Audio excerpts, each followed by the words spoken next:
నమ్మలేని నిజాలా? మెగాస్టార్పై దుష్ప్రచారమా? మరీ ఇలా చేస్తున్నారా? ఒక మోస్తరు అంచనాలున్న మామూలు సినిమా వస్తుందంటేనే బయ్యర్లలో ఒక విధమైన పోటీ నెలకొంటుంది. అలాంటిది మెగాస్టార్ సినిమా అంటే, అది దాదాపుగా ఒక దశాబ్దం దగ్గరలో గ్యాప్ తీసుకుని వస్తున్న సినిమా అంటే ఇంక చెప్పేదేముంది? రకరకాల వార్తలు వస్తూనే ఉంటాయి. ఆ సినిమాతో పాటే వరుసగా అగ్ర హీరోలందరి సినిమాలు అదే సమయంలో రాబోతున్నప్పుడు ఇక ఆ హడావుడి మామూలుగా ఉండదు. ఏవేవో రూమర్లు వస్తూనే ఉంటాయి. నిజానికి కొన్ని వింత ప్రయత్నాలు జరగటం మామూలే. అయినా ఒక స్థాయిని మించి వాటికి మరికొన్ని వార్తలు తోడవుతుంటాయి. ఇప్పుడు మెగా మూవీ ఖైదీ నెంబర్ 150 సినిమా విషయంలో కూడా సరిగ్గా అదే జరుగుతున్నట్టుంది.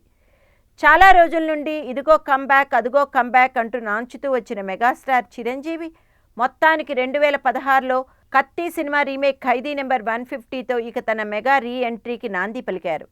అయితే 9 ఏళ్ల గ్యాప్ తర్వాత మెగాస్టార్ ఒక ఫుల్ ప్లెడ్జ్డ్ సినిమాతో ఆడియన్స్ ముందుకు వస్తున్నారు. కాబట్టి సాధారణంగా హైప్ బాగానే ఉంటుంది. ఇదే సమయంలో వస్తున్న వార్తలు కూడా అలానే ఉన్నాయి. కాస్త షాకింగ్గా అనిపించే ఆ వార్తల వైపు ఒక లుక్ వేస్తే, 10 ఏళ్ల తర్వాత వెండి తెరపై తిరిగి కనిపించబోతున్న చిరంజీవి పునరాగమన చిత్రానికి ఫుల్ హైప్ తేవడానికి రామ్ చరణ్ బాగా కృషి చేస్తున్నాడు.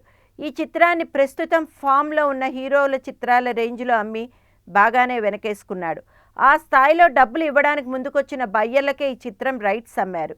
థియేటర్లన్నీ బ్లాక్ చేశామని, ఇదిలా ఉంటే ఖైదీ నెంబర్ 150కి ఎలాగైనా రికార్డులు వచ్చేలా చూడమని బయ్యర్లందరికీ ఆదేశాలు వెళ్ళాయనే వార్త ఇప్పుడు వినిపిస్తోంది. మొన్నటికి మొన్న వచ్చిన కబాలీ సినిమాకి ఎంతటి హైప్ వచ్చిందో దానికి సమానంగా 2 రాష్ట్రాల్లోనూ చిరు సినిమా అలజడి సృష్టించాలని భావిస్తున్నారట. అందుకే 6/100 ఈ చిత్రం జనవరి 11 విడుదలవుతుందని, అంచేత అన్ని థియేటర్ని బ్లాక్ చేసేమని చెప్పారట. సంక్రాంతికి వచ్చే మిగతా సినిమాలతో పని లేకుండా దీనికి ఓపెనింగ్ అదిరిపోయేలా చూడమని ఆదేశించారట. అంతగా జనాకర్షణ ఉండదనే. అయితే ఓపెనింగ్ రికార్డ్స్లు ఎప్పుడు పలానా సినిమాలు చూడాలనే కోరిక జనాల్లో బాగా ఉంటేనే కదా వచ్చేది. ఇలా ఫాల్స్ హైప్ సృష్టించడం వల్ల రికార్డులు వస్తాయా? చిరంజీవి రాజకీయ రంగంలో పోగొట్టుకున్న ఇమేజ్ వల్ల ఈ చిత్రానికి అంతగా జనాకర్షణ ఉండదనే టాక్ ఉంది.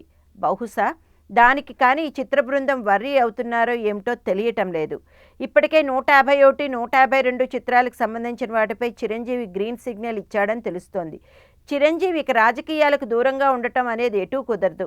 అయితే కేవలం ఈ ఒక్క సినిమాతోనే ఆ హైప్ మొత్తం తిరిగి తెచ్చేసుకోవాలనుకోవటం, దానికోసం థియేటర్ని బ్లాక్ చేయాలనుకోవటం లాంటివి చేయాలని, పైగా మెగా కాంపౌండ్ గనక ఆలోచిస్తే అది అమాయకత్వమే అవుతుంది. అంతేకాదు, ఇది సినిమా ఫలితాల మీద కూడా ప్రభావం చూపిస్తుంది అని ఇండస్ట్రీ వర్గాలు అనుకుంటున్నారు.